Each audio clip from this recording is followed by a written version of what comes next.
108 પાર્શ્વનાથમાંથી 65 ધૃતકલ્લોલ પાર્શ્વનાથ. કચ્છના અબડાસા તાલુકાના એક ભવ્ય શિખરબંધી જિનાલયમાં એક કલાત્મક પરિકર વચ્ચે શ્રી ધૃતકલ્લોલ પાર્શ્વનાથ શોભે છે. શ્વેત વર્ણના આ પ્રતિમાજી પદ્માસને બિરાજે છે. 13 ઇંચ ઊંચા આ પ્રતિમાજી અતિ મનોહર છે. ફણા રહિત આ પ્રભુજી 15.5 ઇંચ પોલા છે. લોકમુખે સંભળાતી કેટલીક દંતકથાઓના આધારે આ તીર્થના ઇતિહાસની કડીઓ મળે છે. મજૂરી કરીને ગુજરાન ચલાવતા શ્રી મેઘજી ઉડિયા નામના શ્રાવકના શિરે ખૂબ દેવું થઈ ગયું. આ કરજથી કંટાળેલો આ શ્રાવક આત્મહત્યા કરવા વિચાર્યું, પણ એક દિવ્ય વાણીએ તેને આપઘાત કરતા અટકાવ્યો. તે રાત્રે તેણે સ્વપ્નમાં પોતાના ઉજ્જવળ ભાવિના શુભ સંકેતો નિહાળ્યા. પ્રભાતે સ્વપ્નના સંકેત અનુસાર એક વેપારી પાસેથી તેણે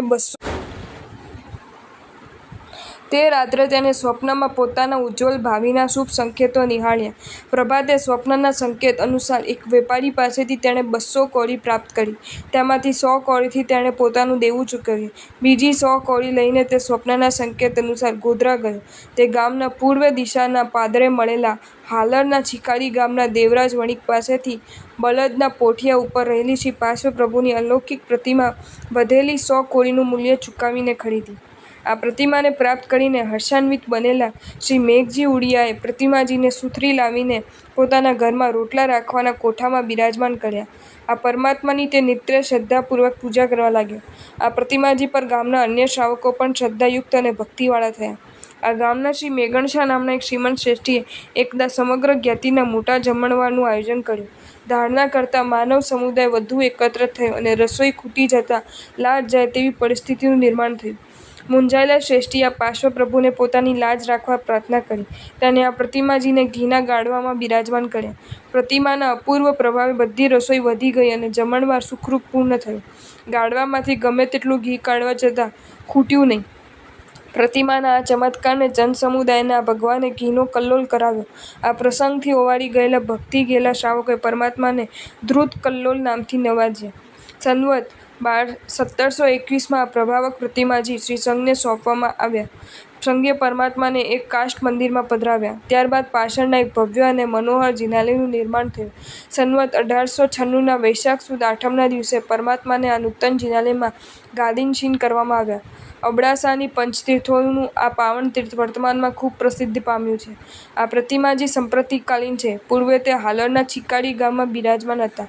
અચલ ગચ્છાધિપતિ શ્રી કલ્યાણસાગર સુરીશ્વરજીના હસ્તે છીકાડીમાં આ પ્રતિમાની પ્રતિષ્ઠા થઈ હોવાનું કહેવાય છે. કલાત્મક પ્રવેશદ્વારથી યુક્ત આ જિનાલય અનેક શિખરોથી શોભાયમાન છે. ઉપર શ્રી સુમતીનાથ, શ્રી નેમિનાથ, શ્રી શ્રેયાંસનાથ અને શ્રી કુંથુનાથ ભગવાન ચોમુખજીમાં બિરાજમાન છે. મંદિરની શિખરની પાછળ નૂતન નિર્મિત બીજા શિખરબંધી જિનાલયમાં થી શરૂઆત થતાં શ્રી આદિનાથ પ્રભુ, શ્રી અજીતનાથ, શ્રી અરનાથ પ્રભુ બિરાજમાન છે. નવનિર્મિત તાળીસા ભવનમાં ચોમુખજી જિનાલયમાં જીરાવાલા પાર્શ્વનાથ બિરાજમાન છે. સ્તુતિ: ધૃતપૂરિત ભાજનને વિષ ભગવાન જે કલ્લોલતા ને લાજ રાખી સંઘની દુષ્કાળને ડોલાવતા. જે કચ્છ સુથરીમાં બિરાજે લાડકા લલચામણા શ્રી ધૃતકલ્લોલ પ્રભુ પાસુને ભાવે કરું હું વંદના. ભગવાન પાર્શ્વનાથના જીવનો 8મો, 9મો અને 10મો ભાવ. 8મો ભાવ સુવર્ણબાહુ ચક્રવર્તી.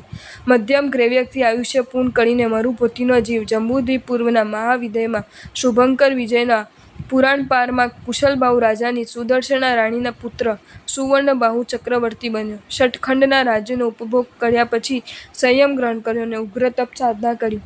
તીર્થંકર નામ ગોત્ર ઉપાર્જન યોગ્ય 20 સ્થાનકોના સેવન કર્યા. એક વખત નિર્જન વનમાં કાર્યોત્સવ કરીને ઊભા હતા. કમઠનો જીવ 7મા નરકથી નીકળીને તે જ અરણ્યમાં સિંહ બન્યો હતો.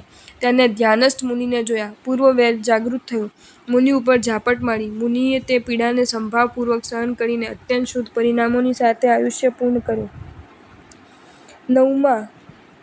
જો તમને આ વિડીયો ગમ્યો હોય તો આ વિડીયોને લાઇક કરો અને શેર કરો અને આવા જ નવા વિડીયો જોવા માટે જૈન ફેક્ટ્સ એન્ડ સ્ટોરીઝની ચેનલને સબસ્ક્રાઇબ કરો. ધન્યવાદ.